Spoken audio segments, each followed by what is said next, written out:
Okay, so let's continue with the class. हम लोग ली Chatelier's principal देख रहे थे। लास्ट इसमें आपने देखा कि एडिशन ऑफ प्रोडक्ट या रिएक्टेंट या रिमूवल ऑफ प्रोडक्ट या रिएक्टेंट अगर करते हैं किसी भी रिएक्शन में तो किस तरफ इक्विलिब्रियम शिफ्ट होता है। ठीक है, हमने ये भी देखा कि if you change the volume तो क्या होता है।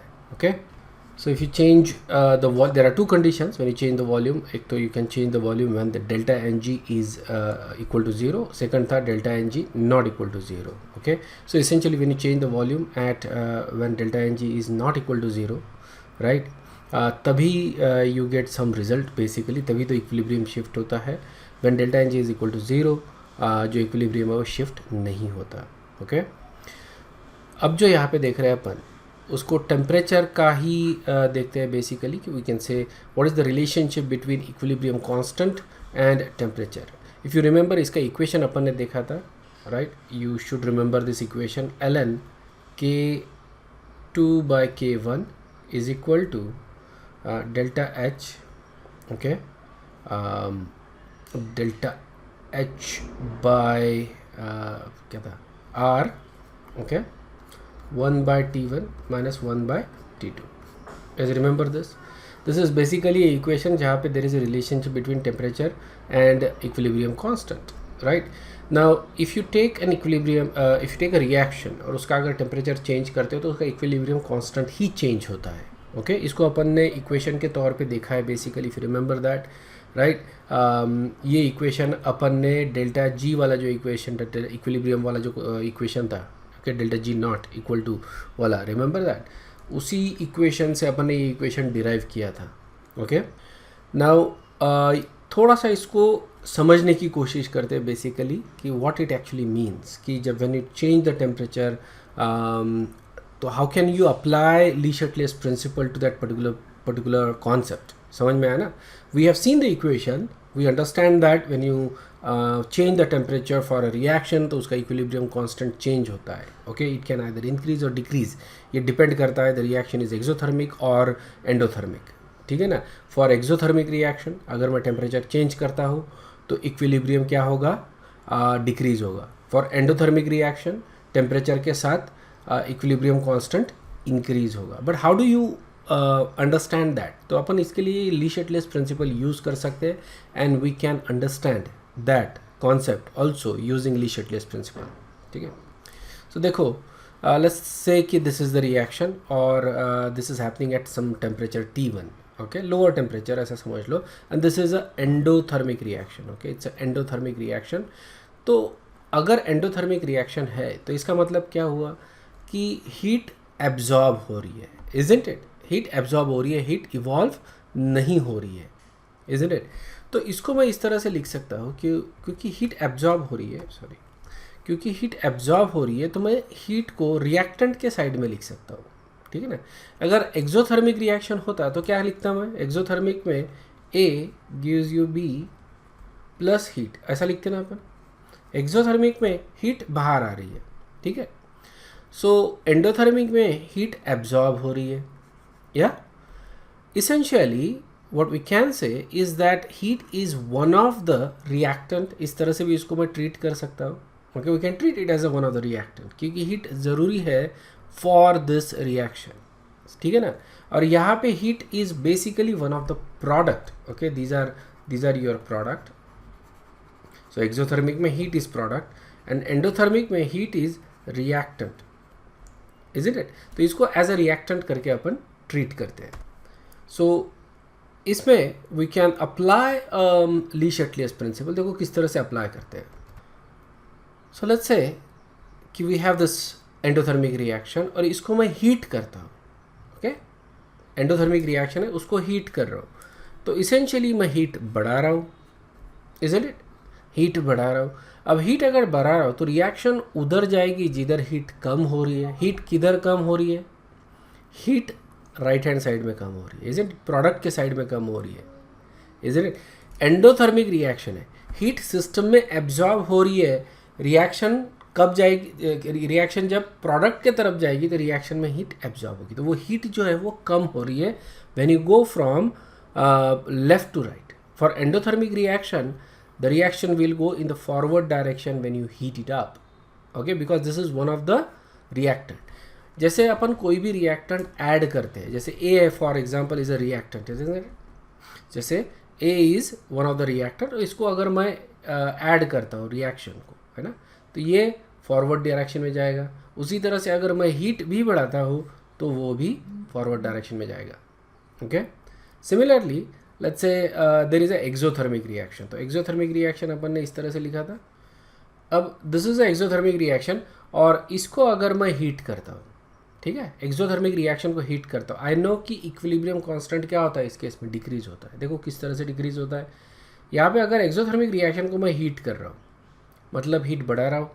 Heat is basically a product, मतलब प्रोडक्ट बढ़ा रहा हूँ. जब प्रोडक्ट बढ़ाता हूँ तो रिएक्शन किधर जाती है, बैकवर्ड डायरेक्शन में जाती है, इजंट इट.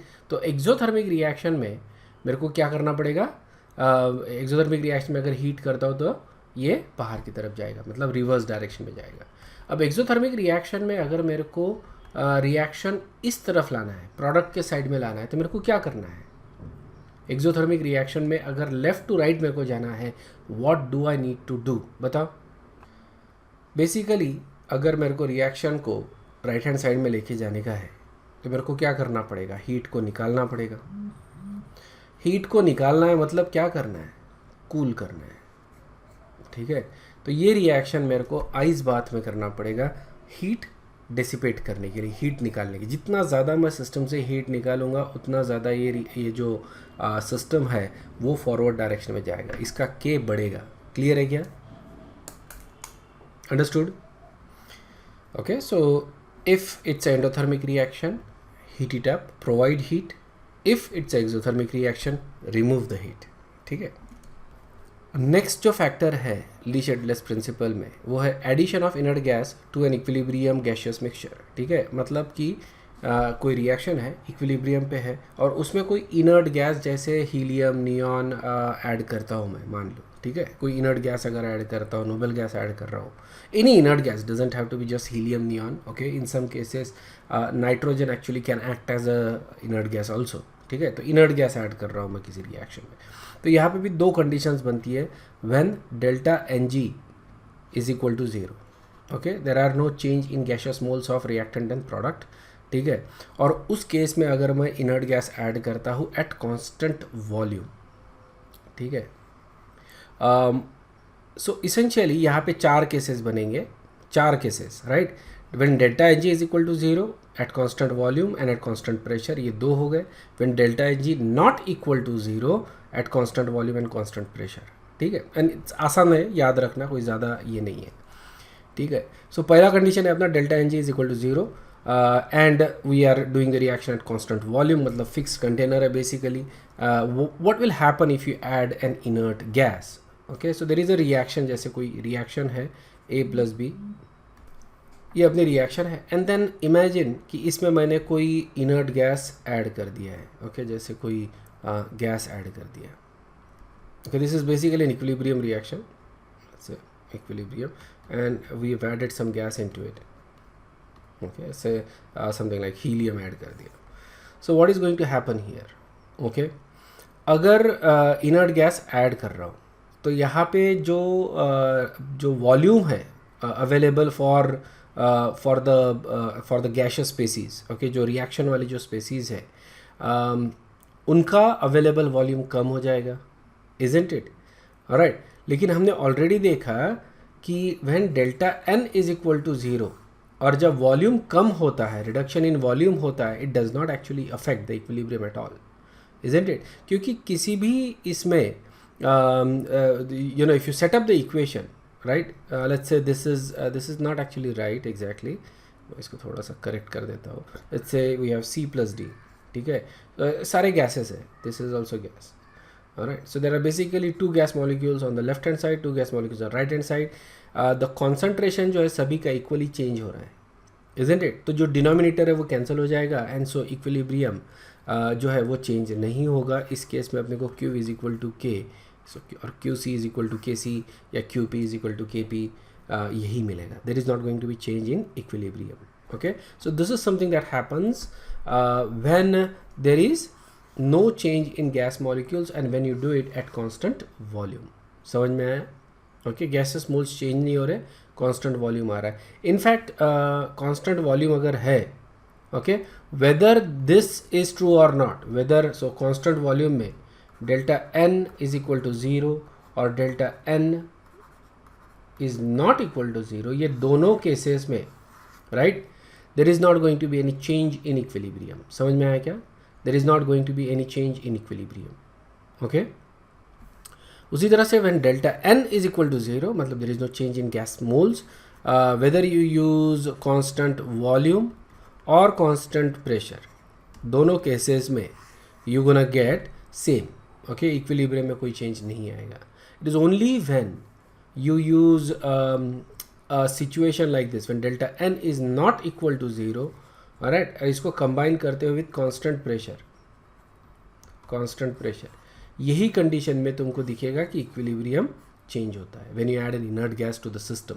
ठीक है, सो देर आर 4 सिचुएशंस, उसमें से 3 सिचुएशन में ऐसा रहेगा कि there is no change in equilibrium, सिर्फ एक सिचुएशन में there is going to be change in equilibrium. ठीक है, सो यहाँ पे when you have delta n is equal to 0, right, whether it is a constant pressure or constant volume, there is not going to be a change in equilibrium. ठीक है, यहाँ पे अपन सिर्फ constant volume की बात कर रहे हैं. कांस्टेंट वॉल्यूम में देखो जो कॉन्सेंट्रेशन है वो चेंज नहीं हुए किसी के भी, since there is no change in concentration, right, क्योंकि वॉल्यूम सेम है ना एंड नंबर ऑफ मोल्स भी सेम है, इजंट इट. और इक्विलिब्रियम में जब अपन कॉन्सेंट्रेशन लिखते हैं तो कॉन्सेंट्रेशन में अगर चेंज आएगा तो ही तो इक्विलिब्रियम में चेंज आएगा. Since there is no change in concentration, ये जो addition of inert gas at constant volume when delta n g is equal to 0, इसमें इक्विलिब्रियम में कोई चेंज नहीं आएगा. Okay, next is case 2 when delta n is equal to 0 and you do at constant pressure. Again there is no change in constant pressure है, या अभी यहाँ पे कांस्टेंट प्रेशर है मतलब volume change. Okay, we changes. ठीक है ना, अब वॉल्यूम चेंज हो गया तो सभी के लिए वॉल्यूम चेंज होगा इक्वली, सभी गैसेस मोल के लिए, लेकिन the equilibrium will not shift on any other side because number of gas moles from left to right are same, isn't it. दोनों तरफ सेम गैस मोल्स है. तो हमने ये भी इसके पहले देखा था कि when delta n is equal to 0 there is no change in equilibrium. Okay, यहाँ पे भी whether you do it at constant volume और constant pressure there is no change in equilibrium. Okay, it's very easy to remember this thing. When you add inert gas, okay, case 3, when delta ng is equal to 0 is not equal to 0, sorry, when delta ng is not equal to 0 मतलब there is a change in gas mole, for example something like this. Okay, left में एक gas mole है, right में 2 है. Okay, and then you add inert gas at constant volume. Again when you add it at constant volume there is no change in equilibrium. ठीक है, इसको अपन mathematically भी दिखा सकते हैं, तो उसको मैथमेटिकली इस तरह से दिखाएंगे अपन. देखो, consider a reaction at equilibrium and you have x moles of A and y moles of B. Okay, ये x moles ले रहे हैं अपन and y moles B ले रहे हैं at initial and temperature T है, volume 1 लीटर है. इस तरह से अपन assume कर रहे हैं इसको. Alright, Kp अपन निकालते हैं. Kp, alright, concentration of product over concentration of reactant. ठीक है ना, reaction ये है A gives you 2B. इसका Kp लिखना है ना अपने को. Kp is equal to partial pressure of B इसका whole square divided by partial pressure of A. Partial pressure of B, ठीक है ना, इज इक्वल टू, अब P is equal to nRT by V. Alright, अब n of B लेंगे अपन, बाकी सब तो सेम है. ओके, अब यहाँ पे मोल्स अपन ने n के जगह क्या लिया था, y लिया था. ओके, तो उसका कॉन्सेंट्रेशन क्या होगा basically. Okay, n by V, तो ये है उसका concentration y moles of B. Okay, and divided by v. ठीक है, RT स्क्वायर. ओके, ये यहाँ पे अपन स्क्वायर कर रहे हैं बेसिकली PB के लिए. And same thing for A, right. So x by V at. यहाँ पे देखो, you can simply one of these can get cancelled up, right, and what you end up getting is y square RT by Vx. Okay, volume times x moles of A. ठीक है, that is the equation. Okay, that is the Kp initially. Okay, initially अपना Kp का answer क्या है, that is the one. Yeah. Now you add Z moles of some inert gas, helium या neon या कोई inert gas इसमें अपन ने add कर दिया. Okay, Z moles. तो गैस है सी मान लो, okay, rather than using helium मैंने just use general term C, ऐसा कोई गैस इसमें ऐड कर दिया। ऑब्वियसली ये इनर्ट गैस है, ये रिएक्ट नहीं होगा, इसलिए प्रोडक्ट और रिएक्टेंट साइड दोनों साइड अपने को दिखेगा, ओके, रिएक्टेंट साइड भी दिखेगा, प्रोडक्ट साइड में भी दिखेगा, इस दिखाना पड़ेगा ना अपने को, कैंसिल हो जाएगा because it's not reacting at all, isn't it. तो ये इसी तरह से बचा रहेगा। So to show that it is unreactive we have to add it on both side. अब ये इक्वेशन, इसके लिए अपन क्यू का इक्वेशन रखेंगे, रिएक्शन कोशेंट लिखेंगे, बिकॉज नाउ वी एक्सपेक्टिंग कि इक्विलिब्रियम चेंज हो गया, वी डोंट नो येट, ठीक है। डिपेंडिंग अपॉन क्यू का आंसर क्या आएगा अपन बताएंगे इक्विलिब्रियम शिफ्ट हुआ है कि नहीं हुआ है।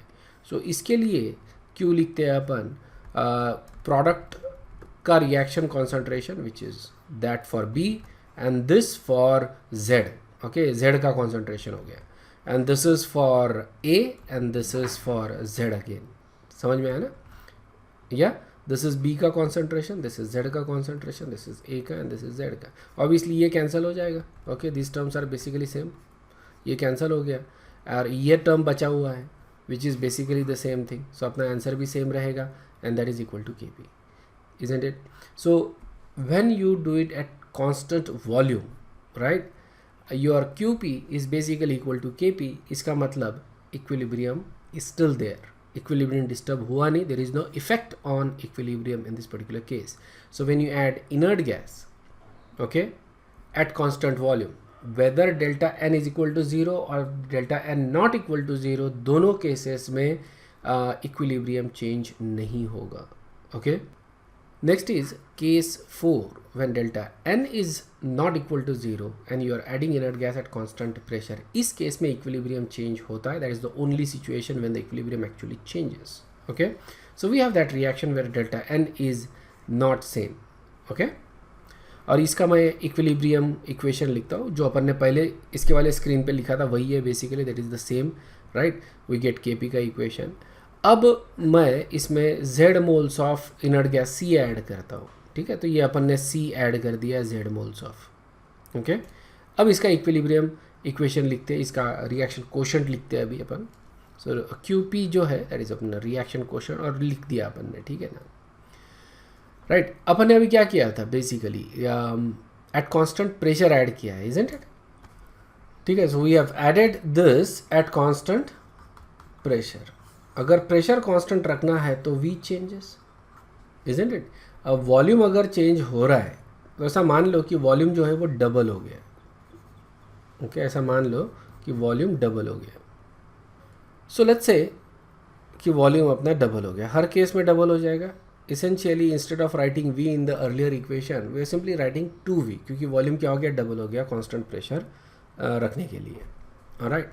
अब यहाँ पे देखो ये टर्म तो कैंसिल हो जाएगा, okay, this is basically same, लेकिन this term is not same, इसको अब देखो सॉल्व करना पड़ेगा, ठीक है। And when you solve it you get, it's very easy, right, just cancel ही करना है। So you get Y square R T by 2Vx, alright. और ये जो टर्म है this is your Kp, isn't, जो अपन ने ऑलरेडी सॉल्व किया था, this is Kp, isn't it. तो यहाँ पे क्या हो रहा है, Kp by 2, okay, Kp by 2। यहाँ पे obviously Kp is larger than Qp, alright, मतलब यहाँ पे इक्विलिब्रियम डिस्टर्ब हो चुका है और Qp कैसा है, स्मॉलर है। When you add inert gas तो जो रिएक्शन कोशेंट है that is actually smaller than equilibrium constant.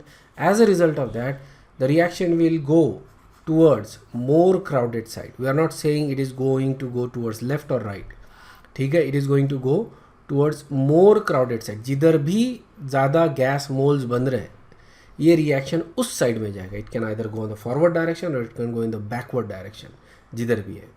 समझ में आया क्या? It is basically going to go you know, in general अपन ऐसा दिखाते हैं कि ज़्यादा गैसेस फॉर्म होते हैं राइट हैंड साइड में, so it is going to go in the right hand side, alright. This is the same effect as increasing the volume at constant pressure, okay. Constant pressure में जब volume change करते हैं, right, और उस समय भी अपने को यही दिखता है कि जब वॉल्यूम इंक्रीज कर रहे हैं अपन, ओके, वॉल्यूम इंक्रीज कर रहे हैं, so what is going to happen is that as soon as you increase the volume to keep the pressure constant, right, reaction को प्रेशर बढ़ाना पड़ेगा, isn't it? To keep the pressure constant, reaction में pressure बढ़ना चाहिए। और pressure कब बढ़ेगा? जब रिएक्शन उधर जाएगा जिधर ज़्यादा गैस मोल्स है। यहाँ पे भी वही हो रहा है।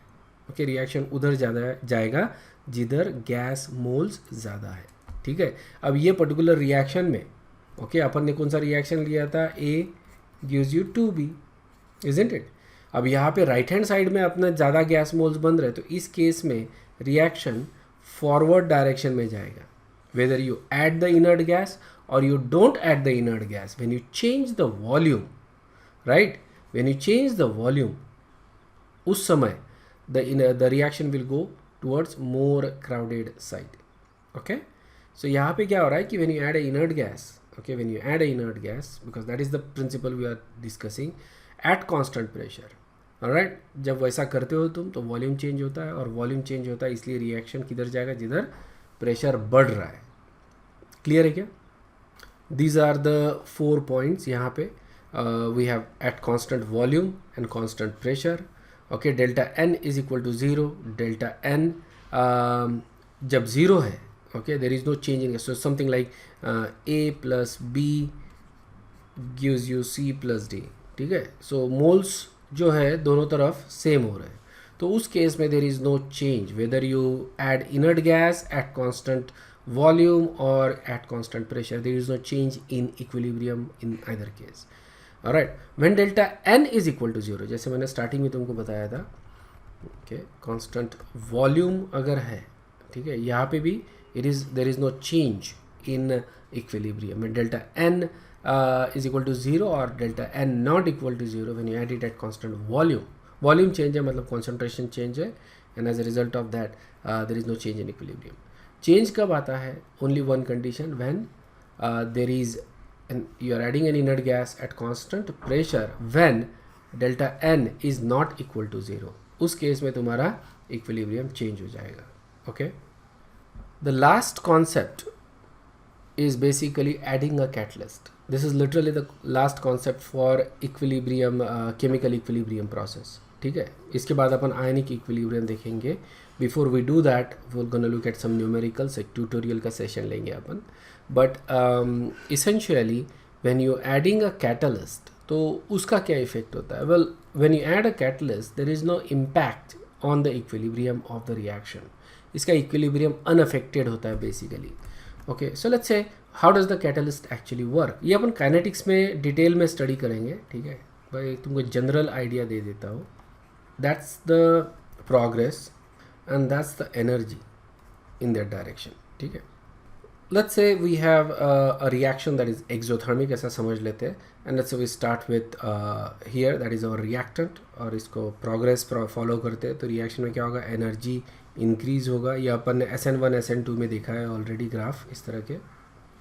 ये अपने रिएक्टेंट हो गए, ये अपने प्रोडक्ट हो गए। ओके, एंड दैट एनर्जी इसको अपन बोलते हैं activation energy, isn't? That is the activation energy, इसको अपन बोल रहे हैं। ठीक है, ये ग्राफ ऑलरेडी अपन ने डिस्कस किया था रिएक्शन मैकेनिज्म में। Now what will the catalyst do? अगर मैं कैटलिस्ट ऐड करता हूँ तो कैटलिस्ट क्या करता है? जो रिक्वायर्ड एक्टिवेशन एनर्जी है वो कम कर देगा। Okay, so basically it will take a reaction via different path. Okay, इसमें इसका डेल्टा एच जो होता है विच इज़ बेसिकली ये जो एनर्जी डिफरेंस है। ओके, इसको अपन बोलते हैं delta H, enthalpy of reaction. Remember that enthalpy of reaction जो है वो चेंज नहीं हुआ क्योंकि enthalpy of reactant and product change नहीं हुआ, लेकिन enthalpy of transition state change हुआ है। ओके, और ये कम हो गया है इस केस में, alright, because a positive catalyst. तो इसकी वजह से क्या हो गया है? जो एनर्जी रिक्वायर्ड है to reach the transition state that has decreased, now the reaction is really fast. ठीक है, रिएक्शन क्या हो गया? फास्ट हो गया because of that. Okay, now if we look at here, isn't it something that we can say कि ये जो path है that is accessible to forward as well as backward reaction दोनों के लिए, isn't it? ये दोनों के लिए available है ना path। okay, forward reaction के लिए भी है, backward reaction के लिए भी है। okay, it's not going to change the equilibrium. Equilibrium will basically remain unaffected upon addition of catalyst. हो क्या रहा है कि the reaction is simply getting faster, okay, the reaction is getting faster, equilibrium remains unchange. समझ में आ गया? So we will reach to that particular point just faster. So for example, if there is a reaction and that happens like 30%, okay, ये 30% पे इसका equilibrium अगर आता है तो रिएक्शन क्या हो जाएगा, 30% तक ही जाएगा लेकिन फास्ट जाएगा with catalyst. Okay, without catalyst और विथ कैटलिस्ट में यही फर्क रहेगा। विदाउट कैटलिस्ट में just going slower and with catalyst just going faster. Clear है? ठीक है, तो बेसिकली अगर कोई डाउट नहीं है तो this is basically the end of chemical equilibrium. इसके बाद अपन आयनिक इक्विलिब्रियम देखेंगे, लेकिन उसके पहले अपन क्या करेंगे, कुछ न्यूमेरिकल्स देखेंगे। ठीक है, we will look at some numericals now.